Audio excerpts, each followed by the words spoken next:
देखो सांग मैंने आम गोटे कप अटा नहीं आम हाफ चामच लुण पकईदे आम भी अल्प अल्प पानी देकी अटा को चकड़ा डो बनइबा अटा को आम डो बनइबा टाइट डो बनइबा आग को देखो मुझे कौन बनाऊँ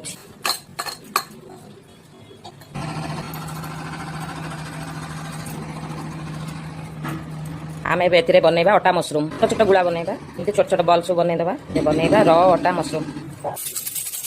बॉल सब बनीगला ये बनइबा र अटा मसरूम टे ऑयल लगेदे अल्प टे ऑयल लगेदे बेलिकी बनइबा मसरूम बेलिबा देखो सांग मैंने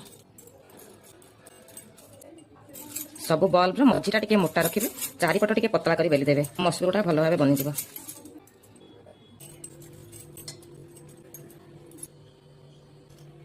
देखो सांग मैंने आमर ए बनीगला र अटा मसरूम रेडी होगा आम र अटा मसरूम या आम 2 घंटा फैन रे सुखेदेवा तापर आम पानी रे बॉयल करके प्रिपरेशन कर रेसिपी बनैले मुझे देखी रेडी होगा आम र अटा मसरूम।